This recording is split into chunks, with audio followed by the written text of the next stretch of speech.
আসসালামু আলাইকুম রহমতুল্লাহি ওয়া বারাকাতুহু। নাহমাদুহু ওয়া নুসাল্লি আলা রাসূলিহিল কারীম, আম্মা বা'দ, ফাআউযু বিল্লাহি মিনাশ শাইতানির রাজীম।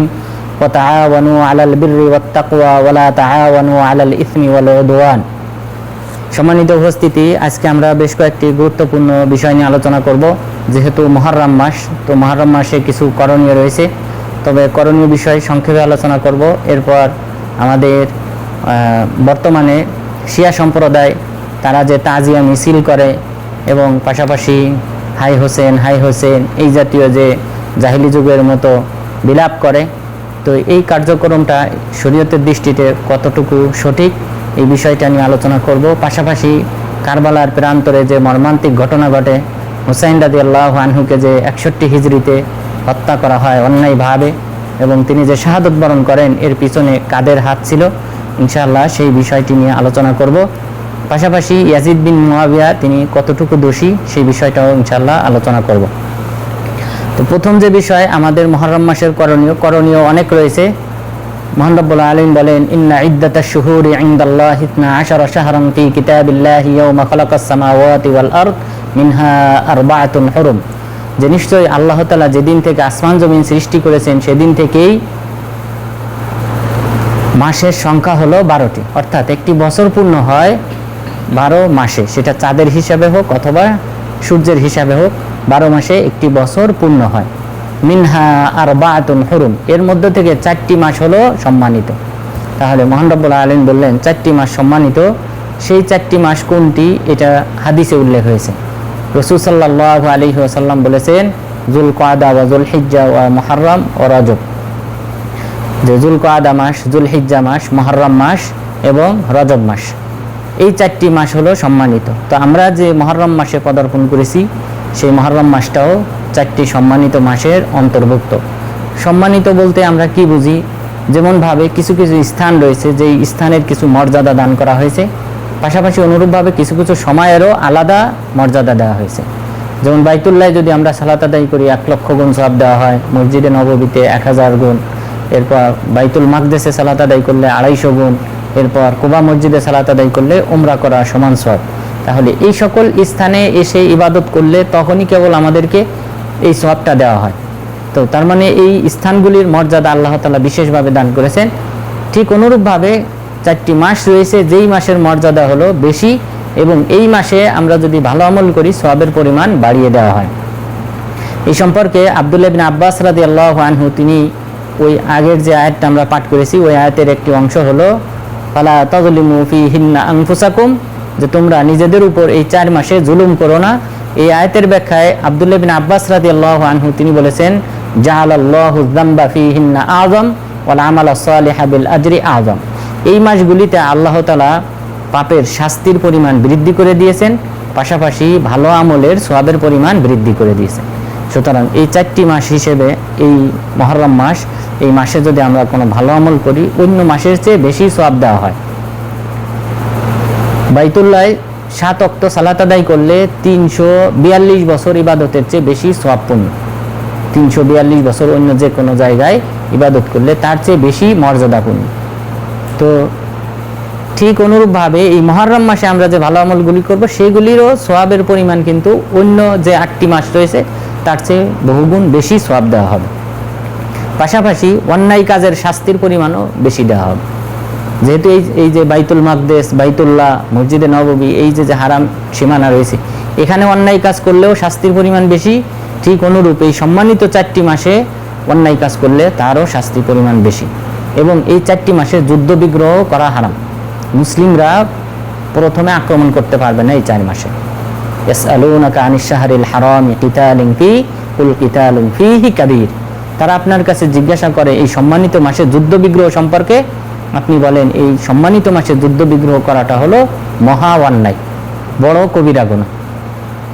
তবে যদি কাফেররা আক্রমণ করে মুসলিমদের উপর, তাহলে তারা প্রতিহত করতে পারবে। এই সম্পর্কে জাবের বিন আব্দুল্লাহ রাদিয়াল্লাহু আনহু তিনি বলেছেন, মা কানা নবিয়্যু সাল্লাল্লাহু আলাইহি ওয়াসাল্লাম ইয়াগযু ফিশ শাহরিল হারাম ইল্লা আইয়ুগযা, যে রাসূল সাল্লাল্লাহু আলাইহি ওয়াসাল্লাম এই 4টি সম্মানিত মাসে তিনি আক্রমণ করতেন না, তবে তিনি যদি আক্রান্ত হতেন প্রতিহত করতেন। সুতরাং এই পাল্টা জবাব দেওয়া জায়েজ আছে এই মাসগুলিতে, কিন্তু নিজেদের ইচ্ছায় আক্রমণ করা জায়েজ নেই। তাহলে এখান থেকেই বোঝা যায় যে নিশ্চয়ই এই 4 মাসের সম্মান আল্লাহ তাআলা বিভিন্নভাবে বাড়িয়ে দিয়েছেন। পাশাপাশি মক্কার মুশরিকরাও কিন্তু এই 4 মাসকে সম্মান করত, তবে তারা একটি অপরাধ করত। সেই অপরাধটা হলো যে মুহররম মাস, এই যে বর্তমান যে মুহররম মাসে আমরা পদার্পণ করেছি, এই মুহররম মাস হলো 3টি মাস লাগাতার, যুলকআদা, যুলহিজ্জা, মুহররম। তো এই লাগাতার 3 মাস যুদ্ধবিগ্রহ বন্ধ রাখাটা এটা ছিল তাদের কাছে মানে কঠিন, অনেক অত্যন্ত কঠিন ব্যাপার। এই কারণে তারা কি করত, এই মুহররম মাসকে পিছিয়ে দিত, সফর মাসে নিয়ে যেত, যে আমরা সফর মাসে যুদ্ধবিগ্রহ বন্ধ রাখবো আর মুহররম মাসটাকে হালাল করব, এই মাসে আমরা যুদ্ধবিগ্রহ করব। মহান রব্বুল আলামিন আয়াত অবতীর্ণ করলেন, ইন্নামান নাসিউ জিয়াদাতুন ফিল কুফর। এই যে মাসকে পিছিয়ে দেওয়া হয়, হারাম মাসটাকে পিছিয়ে সফর মাসে নিয়ে দেওয়া হয়, এটা হলো আরো বড় কুফরি। এটা প্রথমে কুলমুস নামে এক ব্যক্তি, হুযায়ফা ইবনে আবদ ইবনে ফাকিম, কুলমুস এটা ছিল তার উপাধি। তো হুযায়ফা ইবনে আবদ ইবনে ফাকিম এই ব্যক্তি প্রথম আরাফার ময়দানে ঘোষণা করে যে আমরা এই বছর মুহররম মাসকে হালাল করব। এইভাবে পরবর্তীতে তার সন্তানরা তার এই দায়িত্ব পালন করে, এইভাবে চলে আসছিল মক্কার মুশরিকদের মাঝে। তো আল্লাহ তাআলা সেটারও নিন্দা করেছেন যে আমি যে 4টি মাসকে সম্মানিত করেছি, সেই 4 মাসের সম্মান বজায় রাখতে হবে। তো তাহলে এই সকল মাসে অন্যায় অশ্লীল কাজ থেকে যেমন দূরে থাকতে হবে, পাশাপাশি ভালো আমলের পরিমাণ আমাদেরকে বৃদ্ধি করতে হবে। তো আল্লাহ তাআলা যেন আমাদেরকে সেই তৌফিক দান করেন, আমিন। ভালো আমলের ব্যাপারে যে বিষয়টা সবচেয়ে বেশি উল্লেখ হয়েছে সেটা হলো সিয়াম। এই মুহররম মাসে আমাদেরকে সিয়াম পালন করতে উদ্বুদ্ধ করা হয়েছে।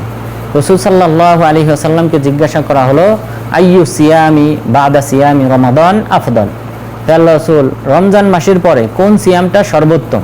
তখন তিনি বললেন, সিয়ামু শাহরিল্লাহিল মুহররম, আল্লাহ তাআলার মাস মুহররম মাসে সিয়াম পালন করাটা হলো রমজান মাসের পরে সর্বোত্তম। তাহলে ফরজ সিয়ামের পরে উত্তম সিয়াম হলো এই মুহররম মাসে যদি আমরা সিয়াম পালন করি। তো সেই হিসেবে এখানে সংখ্যা নির্দিষ্ট না, আমরা যে কয়দিন আছে যার যে সাধ্য রয়েছে সেই অনুযায়ী, বাড়াবাড়ি না করে যার যে সাধ্য রয়েছে সেই অনুযায়ী এই মুহররম মাস পুরাটাই আমরা সিয়াম পালন করতে পারবো।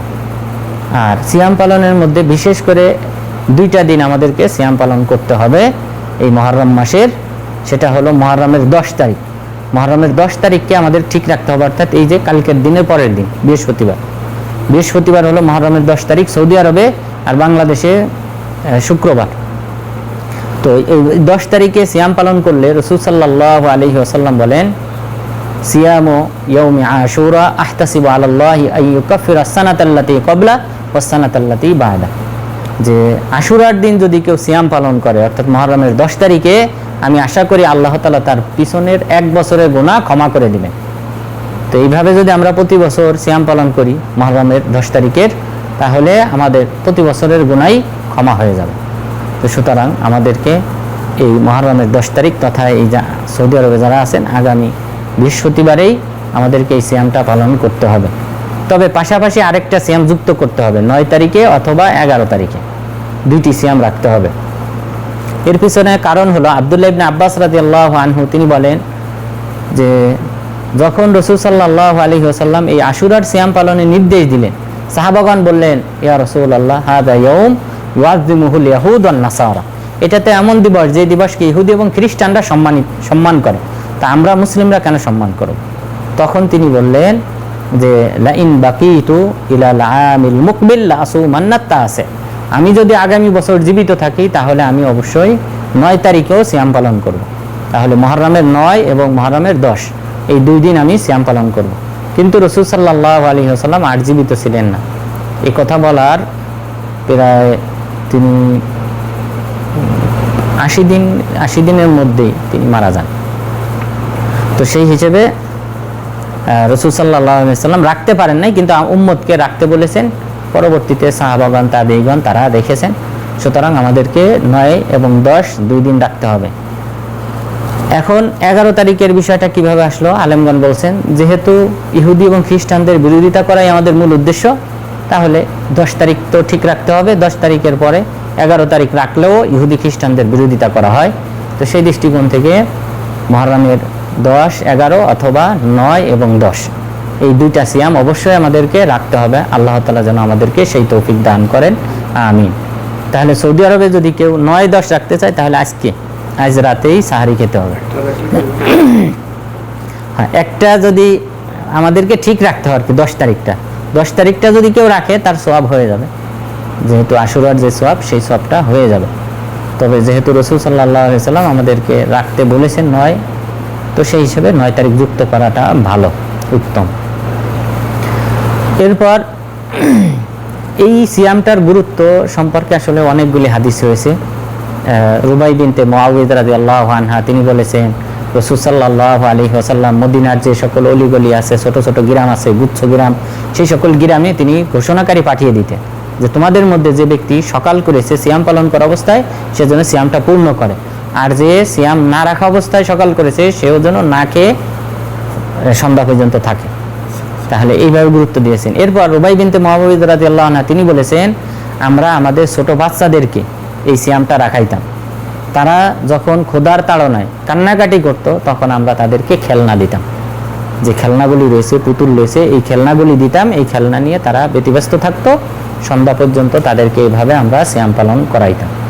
তাহলে আমাদের সন্তানদেরকেও অবশ্যই চেষ্টা করতে হবে তারাও যেন এই আশুরার সিয়ামটা পালন করে। এবং আশুরার যে গুরুত্ব রয়েছে, এই আশুরার গুরুত্ব মূলত হলো হাযা ইয়াউম আযযামাহুল্লাহু আযযা ওয়া জাল্লা নাজ্জাল্লাহু ফীহি মূসা ওয়া কওমাহু ওয়া গাররাকা ফিরআউনা ওয়া কওমা। এটা হলো এমন দিবস যেই দিবসে আল্লাহ তাআলা মূসা আলাইহিস সালামকে ফিরআউনের কবল থেকে মুক্তি দান করেছেন, আর ফিরআউনকে এবং তার সম্প্রদায়কে সমুদ্রে ডুবিয়ে মেরেছেন। তো এটাই হলো ইতিহাস সিয়াম পালনের। তাহলে আমাদের আশুরার সাথে শিয়াদের যে সম্পর্ক, শিয়ারা যে তাজিয়া মিছিল করে হুসাইন রাদিয়াল্লাহু আনহুর মৃত্যুকে কেন্দ্র করে, এটার সাথে ইসলামী ইতিহাসের কোনো সম্পর্ক নেই, এটা একটা বিদআতের অন্তর্ভুক্ত। তো তাহলে আশুরার দিন আমাদেরকে সিয়াম পালন করতে হবে। পাশাপাশি এই মুহররম মাসের অন্যান্য দিনও সিয়াম পালন করা যাবে এবং উত্তম ভালো আমল আমাদেরকে উদ্বুদ্ধ করা হয়েছে। এবং পাশাপাশি এই মুহররম মাসের অন্যান্য যে ভালো আমলগুলি রয়েছে, আল্লাহ তাআলার জিকির, কোরআন তেলাওয়াত, নফল সালাত, নফল সিয়াম, এগুলিও আমাদেরকে বৃদ্ধি করতে হবে। তো আল্লাহ তাআলা যেন আমাদেরকে সেই আমলগুলি করার তৌফিক দান করেন, আমিন। এরপর আমাদের যে দ্বিতীয় পয়েন্ট, যে শিয়ারা এই যে তাজিয়া মিছিল করে, তো এই তাজিয়া মিছিলের বিধানটা কি? তো মুহররমকে কেন্দ্র করে ঘটনাক্রমে কালক্রমে ঘটনা প্রবাহে হুসাইন রাদিয়াল্লাহু আনহু কিন্তু এই 10ই মুহররম 61 হিজরিতে তিনি নিহত হন। কারবালার প্রান্তরে তিনি নিহত হন, কুফার কারবালার প্রান্তরে তিনি এই 10ই মুহররমে নিহত হন। তো এখন 10ই মুহররমকে কেন্দ্র করে যে তাজিয়া করা হয়, তো আমরা এই তাজিয়া সম্পর্কে এখন আলোচনা করব যে আসলে তাজিয়া কাকে বলে। তাজিয়া সম্পর্কে ইমাম আয-যাহাবী রাহিমাহুল্লাহ তিনি বলেছেন, হিয়া তাসবির ওয়া যিকরু মা ইউসাল্লি সাহিবাল মাইয়িত ওয়া ইউখাফিফু হুজনাহু ওয়া ইউহাব্বিনু মুসিবাতাহু। যে তাজিয়া বলা হয় যে কোনো ব্যক্তিকে, যে ব্যক্তির কোনো নিকটাত্মীয় মারা গেছে সেই ব্যক্তিকে সান্ত্বনা দেওয়া, ধৈর্য ধারণের, সেই ব্যক্তিকে ধৈর্য ধারণের সান্ত্বনা প্রদান করা এবং এমন কিছু বলা যে কারণে তার এই দুশ্চিন্তা দূর হয়ে যায় এবং তার এই কষ্টটা হালকা হয়। এইভাবে সান্ত্বনা প্রদান করাকে বলা হয় তাজিয়া। আর এই তাজিয়া করাটা হলো সুন্নত। এবং এই সুন্নতের সপক্ষে ইমাম আয-যাহাবী রাহিমাহুল্লাহ যে আয়াতটা পেশ করেছেন, তিনি বলেছেন এটাই হলো সবচেয়ে উত্তম আয়াত, যে আয়াত দিয়ে এটা প্রমাণ করা যায়। আর সেটা হলো ওয়া তাআওয়ানু আলাল বিররি ওয়াত তাকওয়া ওয়া লা তাআওয়ানু আলাল ইসমি ওয়াল উদওয়ান। যে তোমরা ভালো কাজে সাহায্য সহযোগিতা করো, তাকওয়া আল্লাহ ভীতির কাজে তোমরা সাহায্য সহযোগিতা করো, এবং অন্যায় অশ্লীল কাজে, উশৃঙ্খল কাজে তোমরা কাউকে সাহায্য করো না। তো এই আয়াতে যেহেতু একটা ভালো কাজ, কোনো ব্যক্তিকে সান্ত্বনা দেওয়া, বিপদের সময় তার পাশে দাঁড়ানো, তো এই আয়াতেরই অন্তর্ভুক্ত হলো যে তাজিয়া করা, কোনো ব্যক্তি মারা গেলে তার এই তাজিয়া করাটা, সান্ত্বনা দেওয়া। আর হাদিসে তাজিয়া আমরা কিভাবে করব, কোন কোন শব্দের মাধ্যমে তাজিয়া করব সেটাও উল্লেখ করা হয়েছে। তাজিয়ার প্রথম যে শব্দ, প্রসিদ্ধ শব্দ, সেটা হলো লিল্লাহি মা আখায ওয়া লাহু মা আতা ওয়া কুল্লু শাইইন ইনদাহু বিআজালিন মুসাম্মা। এই শব্দটা বলেই রাসূল সাল্লাল্লাহু আলাইহি সাল্লাম সান্ত্বনা দিতেন। এই সম্পর্কে উসামা ইবনে যায়েদ রাদিয়াল্লাহু আনহু তিনি বলেন, রাসূল সাল্লাল্লাহু আলাইহি ওয়াসাল্লামের মেয়ে জাইনাব এবং তার একটা ছেলের নাম ছিল আলী। এখানে হাদিসে কিন্তু বিভিন্ন রায়াত আছে, তবে বিশুদ্ধ মত হলো যে ওনার ছেলে মুমূর্ষ অবস্থায় ছিল আলী, তার নাম ছিল আলী। তো এই আলী মুমূর্ষ অবস্থায় ছিল, তখন জাইনাব রাদিয়াল্লাহু আনহা রাসূল সাল্লাল্লাহু আলাইহি ওয়াসাল্লামের কাছে একজন ঘোষণাকারী পাঠালেন যে হে আল্লাহর রাসূল আপনি আসেন, যেহেতু জাইনাব রাদিয়াল্লাহু আনহার মেয়ে ছেলে আলী তিনি মুমূর্ষ অবস্থায় আছেন, যে কোনো সময় মারা যাবে। তখন রাসূল সাল্লাল্লাহু আলাইহি সাল্লাম ওই যে দূত যিনি গিয়েছিলেন তাকে বললেন তুমি যাও, ফিরে যাও এবং তাকে বলো, অর্থাৎ আমার মেয়েকে বলো যে লিল্লাহি মা আখায ওয়া লাহু মা আতা ওয়া কুল্লু শাইইন ইনদাহু বিআজালিন মুসাম্মা, যে তুমি তাকে বলো যে আল্লাহ তাআলা যেটা দান করেছেন এবং যেটা তিনি ছিনিয়ে নেবেন উভয়টাই আল্লাহ তাআলার দেওয়া, এবং আল্লাহ তাআলা যে সন্তান দান করেন তাদের প্রত্যেকেরই একটা নির্দিষ্ট সময় রয়েছে, এই নির্দিষ্ট সময় এসে গেলেই তার মৃত্যু হবে। সুতরাং ফামুরহা ফালতাহতাসিব ওয়াল তাসবির, সুতরাং তুমি তাকে ধৈর্য ধারণের নির্দেশ দাও এবং পাশাপাশি সওয়াব কামনা করার নির্দেশ দাও। তাহলে এটাই হলো তাজিয়া করার সর্বোত্তম শব্দ। তো এখানে রাসূল সাল্লাল্লাহু আলাইহি ওয়াসাল্লাম বললেন যে তুমি তাকে ধৈর্য ধারণ করতে বলো এবং সওয়াবের আশা করতে বলো, অর্থাৎ একটা সন্তান মারা গেলে কি পরিমাণ সওয়াব দেওয়া হবে সেই সওয়াবের আশা করতে বলেছে। আর সওয়াব হলো আল্লাহ তাআলা একটা জান্নাতে প্রাসাদ নির্মাণ করবে।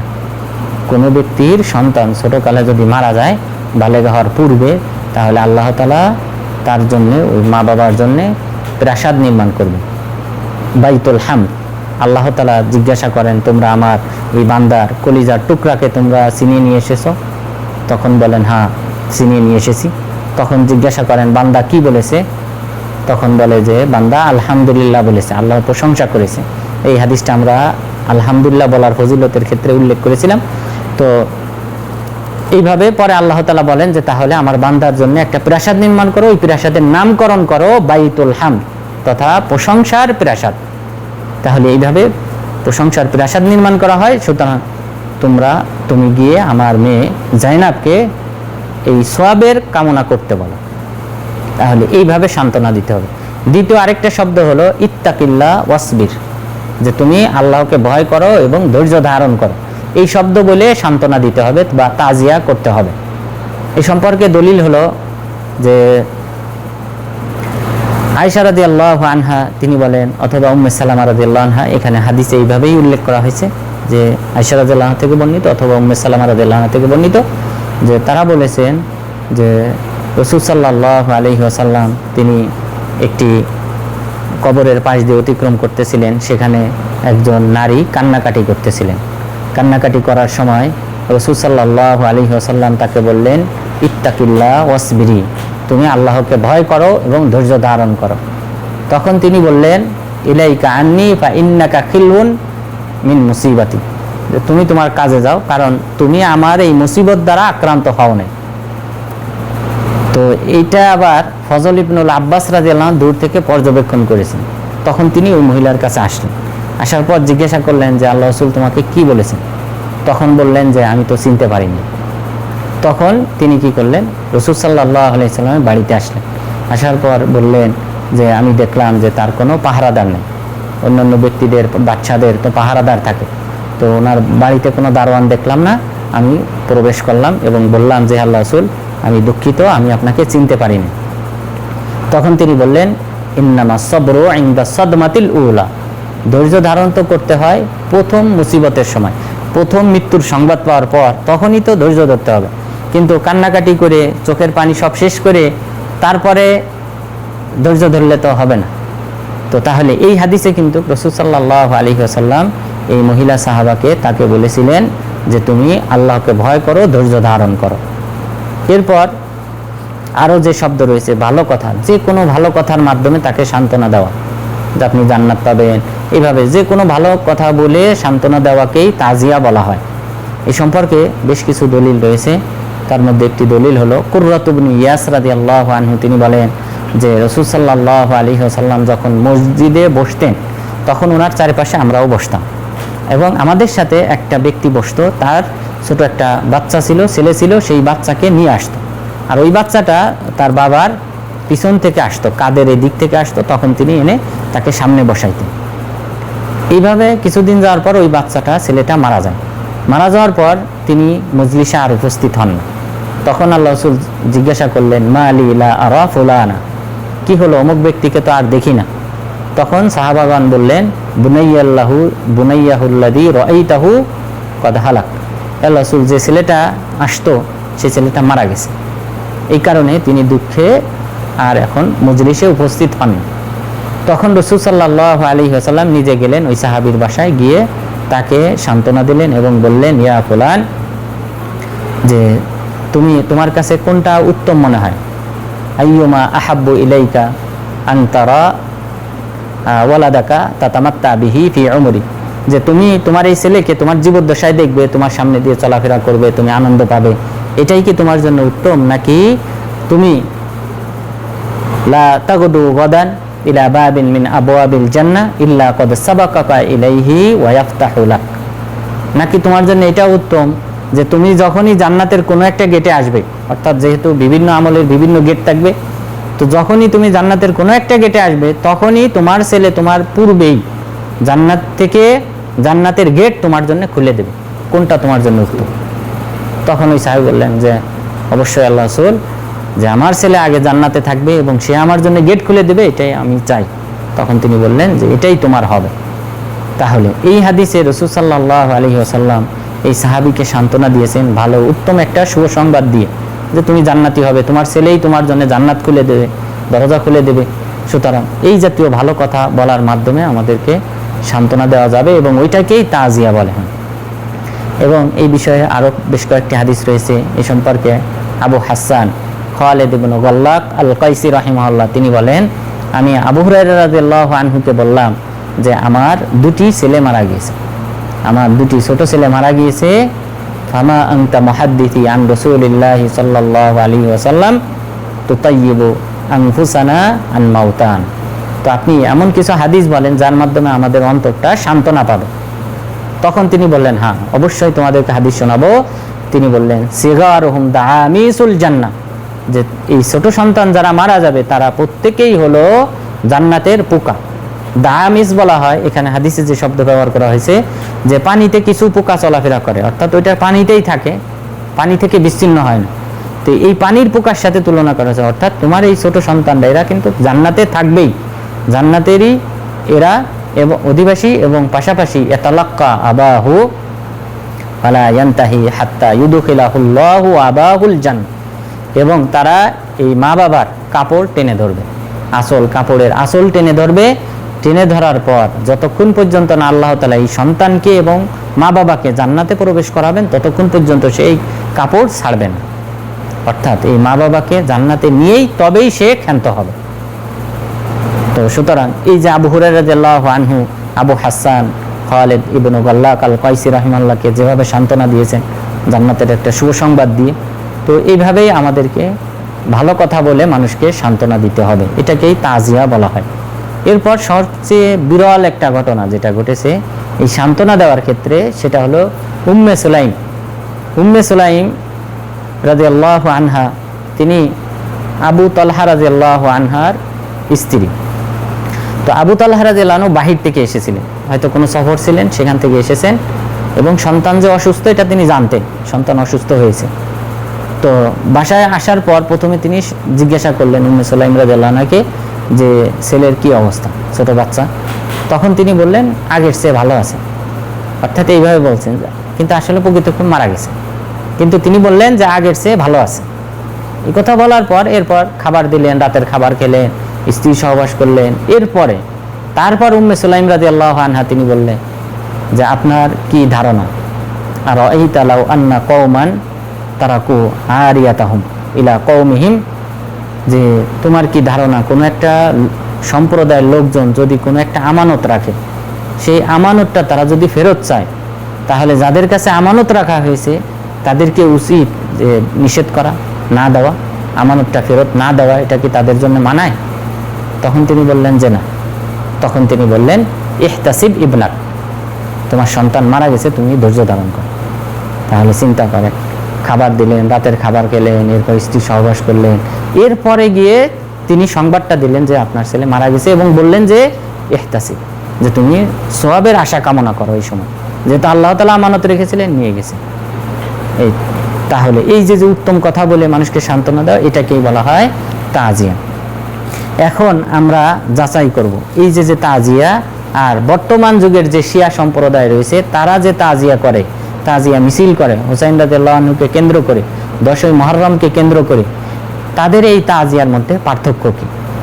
প্রথম কথা হলো, ইসলামী দৃষ্টিতে যে তাজিয়াটা জায়েজ, সেই তাজিয়ার সময়সীমা রয়েছে। আর সময়সীমাটা হলো যে মাত্র 3 দিন। কোনো মুমিন যদি মারা যায়, কোনো মুসলিম যদি মারা যায়, তাহলে তার জন্যে 3 দিন শোক পালন করা যাবে, এই তাজিয়া করা যাবে। আর যদি স্বামী মারা যায়, তাহলে স্ত্রী শুধুমাত্র 4 মাস 10 দিন পর্যন্ত শোক পালন করবে, এই তাজিয়া করবে। তো তাহলে প্রথম যে পয়েন্ট, যে 3 দিন পর্যন্ত কোনো মুসলিম মারা গেলে শুধুমাত্র 3 দিন পর্যন্ত শোক পালন করা যাবে। এর সপক্ষে দলিল হলো আব্দুল্লাহ ইবনে জাফর রাদিয়াল্লাহু আনহু, তিনি বলেন, আমহালা রাসূলুল্লাহ সাল্লাল্লাহু আলাইহি ওয়াসাল্লাম আলা জাফর সালাতান আইয়াতিয়াহুম সুম্মা আতাহুম ফাকাল লা তাবকু আলা আখি বাদাল ইয়াউম। যে রাসূল সাল্লাল্লাহু আলাইহি ওয়াসাল্লাম জাফর বিন আবি তালেব রাদিয়াল্লাহু আনহু মারা গেলে, তিনি শাহাদত বরণ করেছিলেন 8ম হিজরিতে মুতার যুদ্ধে, যেটা বর্তমান জর্ডানের দারাক নামক স্থানে। তো এই জায়গাটাতে কিন্তু যুদ্ধটা হয়েছিল। সেই যুদ্ধে 3 জন সেনাপতি নির্ধারণ করা হয়, তার মধ্যে একজন ছিলেন জাফর বিন আবি তালেব, অর্থাৎ রাসূল সাল্লাল্লাহু আলাইহি ওয়াসাল্লামের চাচাতো ভাই। তো তিনি যখন শাহাদত বরণ করেছেন, এই সংবাদ যখন মদিনায় পৌঁছায়, তখন তারা তো কান্নাকাটি শুরু করেছেন, তারা বিলাপ শুরু করেছেন এবং 3 দিন পর্যন্ত আল্লাহ রাসূল তাদেরকে এটার সুযোগ দিয়েছিলেন কান্নাকাটি করার। 3য় দিন এসে তিনি বললেন, লা তাবকু আলা আখি বাদাল ইয়াউম, আজকের পরে তোমরা আমার এই চাচাতো ভাইয়ের জন্য আর কান্নাকাটি করবে না। 3 দিন পর তিনি নিষেধ করে দিয়েছেন। তো এই শিয়া সম্প্রদায় তারা কিন্তু বর্তমানে এখন চলতেছে 1448 হিজরি, আর হুসাইন রাদিয়াল্লাহু আনহু মারা গিয়েছিলেন 61 হিজরিতে, অর্থাৎ 1387 বছর অতিক্রম করলেও তাদের ওই 3 দিন কিন্তু এখনো ফুরায় নাই। তো এটা হলো বড় পরিতাপের বিষয়, যে তারা ওই এখনো 1387 বছর যাবৎ তারা এই বিলাপ করে যাচ্ছে, যেটা ইসলামে মাত্র 3 দিন পর্যন্ত জায়েজ রাখা হয়েছে, সেটাকে তারা এখন যুগ যুগ ধরে, এবং তারা তাদের এই ধর্ম যতদিন টিকে আছে তারা এটা টিকিয়ে রাখবে। কারণ তাদের ধর্ম প্রচারের যেই 2টি বিরাট মাধ্যম মিডিয়া, সেই 2টির অন্যতম হলো হুসাইন রাদিয়াল্লাহু আনহুর মৃত্যু। এই 61 হিজরির এই মৃত্যুটাকে কেন্দ্র করে তারা এই যে মুহররমে তাজিয়া মিছিল বের করে, এই মিছিলে কিন্তু সবাই শিয়া না, এই মিছিলে কিন্তু আমাদের সুন্নিরাই যুক্ত হয়। আমাদের হানাফি বলেন, শাফি বলেন, মালিকি বলেন, হাম্বলি বলেন, এরাই কিন্তু কি করে, যুক্ত হয়, এই মিছিলগুলিতে সংযুক্ত হয়। শুধুমাত্র শিয়ারাই এই মিছিল করে না। এবং পুরো পৃথিবীর মিডিয়া কিন্তু তাদের এইগুলি কিন্তু কার্যক্রম কিন্তু প্রচার করে। তো তাদের ধর্মের প্রচারের অন্যতম একটা মাধ্যম হলো এটা, এই তাজিয়া মিছিল। এবং এটার প্রচলন হয়েছিল সর্বপ্রথম রাষ্ট্রীয়ভাবে 352 হিজরিতে।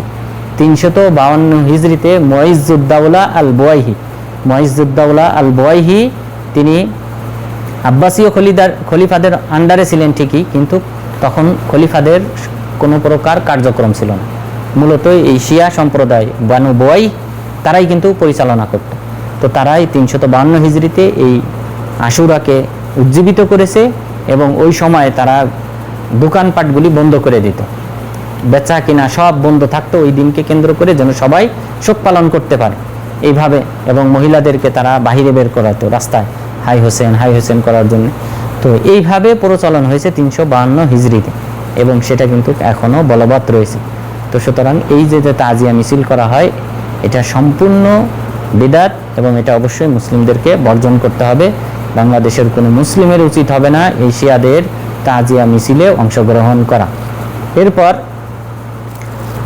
এই যে 3 দিন পর্যন্ত শোক পালন করা বা তাজিয়া করার জায়েজ রাখা হয়েছে। আপনারা সৌদি আরবে দেখেছেন যেভাবে তাজিয়া করা হয়, যে পরিবারে মারা যায় তারা কিন্তু ওই 3 দিন আত্মীয় স্বজনরা এসে কিন্তু তাদেরকে সান্ত্বনা দেয়। তো এটাই হলো তাজিয়ার সিস্টেম। এরপর এই 3 দিন পর্যন্ত যে তাজিয়াটা হবে, সেখানেও কিন্তু বিলাপ করা, উচ্চস্বরে বিলাপ করা, কান্নাকাটি করা, হাই হুতাশ, এগুলি প্রকাশ করা এটা কিন্তু সম্পূর্ণ নিষেধ, এটা ওই 3 দিনেও নিষেধ। তাহলে ওই 3 দিনের বাহিরে যদি করা হয় সেটা তো আরও বেশি নিষেধ। এই সম্পর্কে দলিল হলো আবু ওয়াইল রাহিমাহুল্লাহ, তিনি বলেন ওমর ইবনুল খাত্তাব রাদিয়াল্লাহু আনহুর যুগে খালিদ বিন ওয়ালিদ রাদিয়াল্লাহু আনহু যখন মারা গেলেন 21 হিজরিতে, তিনি তার তামান্না ছিল যেন শহীদি মৃত্যু হয়, কিন্তু বিছানায় মারা গিয়েছেন। এটা নিয়ে তিনি আফসোস করেছেন, কিন্তু তার মৃত্যুতে মুসলিমরা কিন্তু সবাই ব্যথিত হয়েছে যে এত বড় একজন সেনানায়ক যার হাতে রোম পারস্য এদের পরাজয় হয়েছে, ইরানিদের পরাজয় হয়েছে, তো সেই বিষয়টা কিন্তু মুসলিমরা বলতে পারে নাই। মানুষের অন্তরে কিন্তু তার প্রতি একটা আলাদা ভালোবাসা ছিল।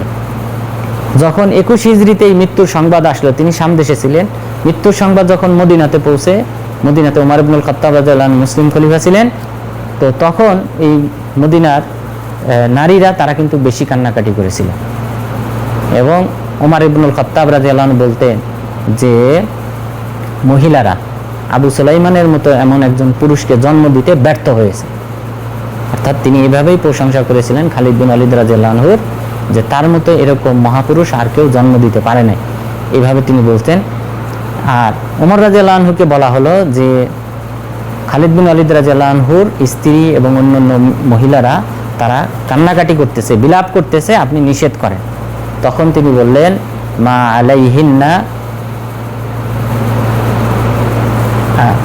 মা আলাইহিন্না, তাদের কোনো অপরাধ নাই যে তারা বিলাপ করবে, আইয়ুহরিকনা সাজলান আও সাজলাইন মিন দুমুইহিন্না, যে তারা 1 বালতি অথবা 2 বালতি সমপরিমাণ চোখের অশ্রু ঝরাবে আবু সুলাইমানের জন্য, এটা তাদের অপরাধ না। মা লাম ইয়াকুন নাকউন ওয়ালা কলকলা, যতক্ষণ পর্যন্ত না এর সাথে উচ্চ স্বরে বিলাপ করা এবং পাশাপাশি ধুলাবালি নিয়ে মুখে মারা, এটা যতক্ষণ পর্যন্ত জড়িত না হবে ততক্ষণ পর্যন্ত তারা 1 বালতি 2 বালতি সমপরিমাণ চোখের অশ্রু ঝরাক, এতে কোনো অপরাধ নেই। তাহলে ওমর ইবনুল খাত্তাব রাদিয়াল্লাহু আনহু যেটা বলেছেন যে গুরুত্বপূর্ণ হলো এই 3 দিনে বিলাপ করার ক্ষেত্রেও যে উচ্চ স্বরে বিলাপ করা যাবে না, হাহুতাশ করা যাবে না, পাশাপাশি দুঃখে এই ধুলাবালি নিয়ে নিজের শরীরে মুখে মারা যাবে না। এরকম করলে তখন নিষিদ্ধ, কিন্তু এটা না করলে স্বাভাবিক চোখের অশ্রু ঝরবে, এটা ঝরতে পারে। যেহেতু আমরা যে হাদিসটি বলে এসেছি যে রাসূল সাল্লাল্লাহু আলাইহি সাল্লামের মেয়ে জাইনাব, তার ছেলে আলী, তিনি যখন মারা যান তখন তিনি কিন্তু কোলে নিয়েছিলেন এবং রাসূল সাল্লাল্লাহু আলাইহি সাল্লামের হাতে কোলেই ছটফট করতে করতে তিনি মারা যান। তখন তার চক্ষু দিয়ে অশ্রু ঝরেছিল। তখন সাহাবাগণ প্রশ্ন করেছিলেন, তখন তিনি বললেন ইন্নাহা রাহমা, এটা হলো আল্লাহ তাআলার রহমত। অর্থাৎ চোখ দিয়ে পানি ঝরবে, যেহেতু নিকটাত্মীয় মারা গেছে, তো এটা চোখ দিয়ে পানি ঝরাটা অপরাধ না, অপরাধটা হলো উচ্চ স্বরে কান্নাকাটি করা, বিলাপ করা, এটাই হলো অপরাধ। তো সুতরাং শিয়ারা যেটা করে, শিয়ারা শুধু উচ্চ স্বরে বিলাপ করে না, কান্নাকাটিই করে না, তারা অস্ত্র নিয়ে, ধারালো অস্ত্র দিয়ে নিজেদের শরীরে অনবরত আঘাত করতে থাকে। চাকু দিয়ে তারা নিজেদের শরীরে অনবরত আঘাত করতে থাকে এবং তারা নিজেদের শরীরকে রক্তাক্ত করে। এটা কান্নাকাটি করা, মুখে ধুলাবালি ছিটানো, মুখে কামচি দেওয়া, কাপড় ছিঁড়ে ফেলা, এর চেয়ে বেশি জঘন্য। সুতরাং শিয়াদের এই যে কর্মকাণ্ড, এটা অবশ্যই আমাদেরকে বর্জন করতে হবে। অপর একটি হাদিস যে আবু মুসা আল-আশআরী রাদিয়াল্লাহু আনহু সম্পর্কে বলা হয়েছে যে আবু মুসা আল-আশআরী রাদিয়াল্লাহু আনহু যখন মুমূর্ষু অবস্থায় ছিলেন, তখন ইয়াজিদ নামে এক ব্যক্তি, তিনি ইয়াজিদ ইবনে আউস নামে এক ব্যক্তি, তিনি কি করলেন, আবু মুসা আল-আশআরী রাদিয়াল্লাহু আনহুকে দেখতে গেলেন। দেখতে যাওয়ার পর তিনি দেখলেন যে মুমূর্ষু অবস্থায় রয়েছে, আর এদিকে ওনার স্ত্রী উচ্চস্বরে চিৎকার করছে। চিৎকার করার পর আবু মুসা আল-আশআরী রাদিয়াল্লাহু আনহু বললেন আমা সামি'তে মা ক্বালা রাসূলুল্লাহ সাল্লাল্লাহু আলাইহি সাল্লাম, তুমি কি শোনো নাই আল্লাহ রাসূল কি বলেছেন? তখন আবার চুপ হয়ে গেলেন, যে হ্যাঁ আমি শুনেছি, তখন চুপ হয়ে গেলেন। এর কিছুক্ষণ পর আবু মুসা আল-আশআরী রাদিয়াল্লাহু আনহু মারা যান। মারা যাওয়ার পর এই ইয়াজিদ ইবনে আউস রাহিমাহুল্লাহ তিনি বলেন, আমি তখন ওনার স্ত্রীকে জিজ্ঞাসা করলাম যে উনি যে হাদিসের দিকে ইঙ্গিত করলেন যে আল্লাহ রাসূলের কথা কি তুমি শোনো নাই, সেই হাদিসটা কি? ওটা তো আমার জানা নাই, আপনি বলেন। তখন তিনি বললেন লাইসা মিন্না মান হালাক ওয়ামান সালাক ওয়ামান খরাক, যে আমার উম্মতের অন্তর্ভুক্ত না সেই ব্যক্তি যে ব্যক্তি মান হালাক, উচ্চস্বরে চিৎকার করে কান্নাকাটি করবে, বিলাপ করবে কোনো ব্যক্তির মৃত্যুতে, অথবা হালাক, চুল হালাক করে ফেলবে, মুন্ডন করে ফেলবে, চুল ছিঁড়ে ফেলবে, চুল টেনে ছিঁড়ে ফেলবে, অথবা হালাক করে ফেলবে, মুন্ডন করে ফেলবে, সে আমার উম্মতের অন্তর্ভুক্ত না। ওমান খরাক, যে কাপড় ছিঁড়ে ফেলবে, সেও আমার উম্মতের অন্তর্ভুক্ত না। তাহলে এর চেয়ে বেশি জঘন্য কাজ কিন্তু শিয়ারা করে। শিয়ারা নিজেদের শরীরে ছুরি দিয়ে আঘাত করে, রক্তাক্ত করে, অনেক সময় আগুনের উপর দিয়ে হেঁটে যায় তাদের এই আফসোস প্রকাশ করার জন্য। তাহলে সুতরাং তারা এই উম্মতেরই অন্তর্ভুক্ত না। তো সুতরাং আমাদেরকে এই শিয়া সম্প্রদায় যে সকল তাজিয়া করে, যেই পদ্ধতিতে তাজিয়া করে, এই পদ্ধতিতে তাজিয়া করা যাবে না। এরপর এই তাজিয়ার ক্ষেত্রে আমাদের আরেকটা বিষয় খেয়াল রাখতে হবে যে উচ্চস্বরে বিলাপ করা নিষেধ করা হয়েছে হাদিসে। তো এই উচ্চস্বরে বিলাপের অন্তর্ভুক্ত আরেকটা জিনিস যেটা আমাদের দেশে বিশালভাবে প্রচারিত রয়েছে, সেটা হলো যে মৃত ব্যক্তির পক্ষ থেকে খাবার খাওয়ানো। 3 দিনের পরেও করে অনেকে আবার 40 দিন পর করে, অনেকে বাৎসরিকভাবে করে। তো এই যে 40 অথবা বাৎসরিক কোনো অনুষ্ঠান করা মৃত ব্যক্তির পক্ষ থেকে, এটাও কিন্তু এই বিলাপ করার অন্তর্ভুক্ত, যে বিলাপটা ইসলামে নিষেধ করা হয়েছে, হারাম করা হয়েছে। জারির বিন আব্দুল্লাহ আল বাজালি রাদিয়াল্লাহু আনহু তিনি বলেন, কুন্না নাউদ্দুল ইজতিমা ইলা আহলিল বাইত ওয়া সুনাত আত-তাআম মিনান নিয়াহা, যে আমরা সাহাবাগণ, উনি বলতেছেন আমরা সাহাবাগণ, আমরা সকলেই একমত এই বিষয় যে আমরা মনে করতাম মৃত ব্যক্তির বাড়িতে সমবেত হওয়া এবং খাবার তৈরি করা এটা এই বিলাপেরই অন্তর্ভুক্ত। সুতরাং সাহাবাগণ যেহেতু এই মাসালায় একমত পোষণ করেছেন যে মৃত ব্যক্তির পক্ষ থেকে খাবার খাওয়ানো যাবে না, মৃত ব্যক্তির বাড়িতে অনুষ্ঠান করা যাবে না, তো সুতরাং আমাদেরকে অবশ্যই বর্জন করতে হবে। এই 40 সহকারে বাৎসরিক যে অনুষ্ঠান করা হয়, এই অনুষ্ঠানগুলি বর্জন করতে হবে। তাহলে মৃত ব্যক্তির পক্ষ থেকে খাবার খাওয়ানো যাবে না, এটা সম্পূর্ণ নাজায়েজ, সাহাবাদের ইজমা হয়েছে। তাহলে কি করতে হবে? দান করা যায়। মৃত ব্যক্তির নামে আপনি সদকা করলেন, দান করলেন, গরিব মিসকিন ব্যক্তিদের মাঝে আপনি টাকা বিতরণ করলেন, অথবা মসজিদ মাদ্রাসায় যে সকল প্রয়োজন রয়েছে, ফ্যান কিনে দেওয়া, কোরআন কিনে দেওয়া, অথবা সামাজিক যে কাজ রয়েছে, রাস্তাঘাট নির্মাণ করা, বিভিন্ন যে কাজগুলি রয়েছে, এই সকল ভালো কাজে আপনি নিয়ত করবেন শুধু ওই মৃত ব্যক্তির নামে, যে আল্লাহ আমি এটা ওনার পক্ষ থেকে দান করলাম। আপনিও সওয়াব পাবেন দান করার কারণে, পাশাপাশি ওনারাও কবরে সওয়াব পাবেন। কিন্তু খাবার খাওয়ালে এটার সওয়াব তিনি মৃত ব্যক্তি পাবেন না, বরং এটা বিলাপ করার কারণে উল্টা শাস্তি হয়, মৃত ব্যক্তির কবরে উল্টা শাস্তি দেওয়া হয়। সেটা ইনশাআল্লাহ আমরা একটু পরেই আলোচনা করব। এরপর এই বিলাপ যদি কোনো ব্যক্তি করে মৃত ব্যক্তির জন্য, তাহলে আল্লাহ তাআলার রহমত উঠে যায়। এই সম্পর্কে জাবের বিন আব্দুল্লাহ রাদিয়াল্লাহু আনহু তিনি বলেন যে উহুদের যুদ্ধে আমার বাবা আব্দুল্লাহ ইবনে আমর ইবনে হারাম আল আনসারী তিনি শাহাদত বরণ করেন। শাহাদত বরণ করার পর তার নাক, কান, লিঙ্গ, এরপরে হাতের আঙ্গুল, পায়ের আঙ্গুল ইত্যাদি অঙ্গহানি করা হয়। তো অঙ্গহানি করার পর তখন তাকে কাপড়ে ঢেকে রাখা হয়। ঢেকে রাখা হলে আমি আসলাম, আমি কাপড়টা উঠাইতে গেলাম, তখন আমার সম্প্রদায়ের লোকজন তারা নিষেধ করলো যে না তুমি দেখো না। এইভাবে 3 বার গেলাম, প্রতিবারই আমার কওমের লোকজন তারা নিষেধ করে, কিন্তু আল্লাহ রাসূল নিষেধ করেন। তো আমি এরপরে কাপড় উঠালাম, উঠানোর পর ওই বিভৎস চেহারা দেখে তখন আমার ফুফু অর্থাৎ এই যিনি মারা গিয়েছেন তার ভাই, তার বোন, আপন বোন ফাতেমা বিনতে আমর, তিনি উচ্চস্বরে চিৎকার দিলেন। চিৎকার দেওয়ার পর রাসূল সাল্লাল্লাহু আলাইহি ওয়াসাল্লাম বললেন, ফালিমা তাবকি আও লা তাবকি ফা ইন্নাল মালাইকা তুযাল্লিলুহু বিআজনিহাতিহা হাত্তা রুফিয়া, যে তুমি কান্না করো আর যাই করো না কেন, তুমি জেনে রেখো যে ফেরেশতাগণ এতক্ষণ পর্যন্ত তাকে তার ডানা দিয়ে, ফেরেশতাগণ তাদের ডানা দিয়ে তাকে ছায়া প্রদান করতেছিলেন। তাহলে এই জাবের বিন আব্দুল্লাহ রাদিয়াল্লাহু আনহুকে ছায়া প্রদান করতেছিলেন ফেরেশতাগণ, এবং যখন তিনি চিৎকার দিলেন ফাতেমা বিনতে আমর, তখন কিন্তু এই ফেরেশতাগণ চলে গেলেন। তো সুতরাং উচ্চস্বরে কান্নাকাটি বিলাপ করলে আল্লাহ তাআলার রহমত উঠে যায়, সেটার অন্যতম একটা প্রমাণ হলো এটা। এরপর এই মৃত ব্যক্তিকে কবরে শাস্তিও প্রদান করা হয়। মৃত ব্যক্তিকে কবরে শাস্তি প্রদান করা হয় এই সকল ব্যক্তিদের কারণে, বিলাপ করার কারণে। রাসূল সাল্লাল্লাহু আলাইহি ওয়াসাল্লাম বলেছেন, মান নিহা উযিবা আলাইহি বিমা নিহা আলাইহি, যে ব্যক্তির জন্য কান্না করা হয় সেই ব্যক্তিকে কবরে শাস্তি প্রদান করা হয়। তাহলে শিয়াদের কাছে আমাদের প্রশ্ন, তোমরা কি চাও যে হুসাইন রাদিয়াল্লাহু আনহুকে কবরে শাস্তি দেওয়া হোক? তো সুতরাং যদি না চাও তাহলে অবশ্যই এই বিলাপ করা, হাহুতাশ করা, এবং নিজেদেরকে রক্তাক্ত করায় এই কাজগুলি থেকে, তাজিয়া মিছিল করা থেকে অবশ্যই দূরে থাকতে হবে। এই সম্পর্কে আরও অনেকগুলি হাদিস রয়েছে। উম্মু সালামা রাদিয়াল্লাহু আনহা তিনি যখন মারা যাবেন, মুমূর্ষ আবু সালামা রাদিয়াল্লাহু আনহু যখন মারা যাবেন, তখন উম্মু সালামা রাদিয়াল্লাহু আনহা তিনি বলেন যে গরীবুন ফি আরদিল গুরবা, যে আবু সালামা তিনি একটা অপরিচিত অঞ্চলে রয়েছেন, অর্থাৎ মদিনায়, যেহেতু মক্কা থেকে ওনারা হিজরত করে এসেছেন মদিনায়, তো ওনাদের নিকটাত্মীয়রা এখানে কেউ নাই।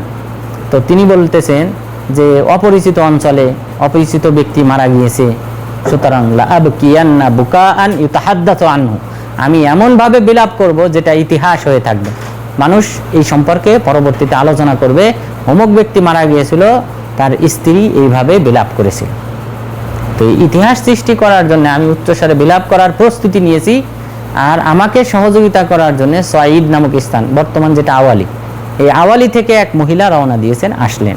আসার সময় আমার বাড়িতে যখন আসবেন, আসার সময় তখন রাসূল সাল্লাল্লাহু আলাইহি ওয়াসাল্লাম ওই মহিলাকে আটকিয়ে বললেন, আতুরিদিনা আন তুদখিলিশ শাইতানা বাইতান আখরাজাহুল্লাহু মিনহু, তুমি কি চাও যেই বাড়ি থেকে আল্লাহ তাআলা শয়তানকে বিতাড়িত করেছেন সেই বাড়িতে শয়তানকে প্রবেশ করাইতে? তখন ওই মহিলা থেমে গেল এবং আমিও কান্নাকাটি করা, বিলাপ করা থেকে আমিও বিরত থাকলাম। তো সুতরাং এই কর্মকাণ্ড, উচ্চস্বরে বিলাপ করা, এটা কিন্তু শয়তানের কর্মকাণ্ড। শয়তান কিন্তু এইভাবে চায় যে এই উম্মত পথভ্রষ্ট হোক।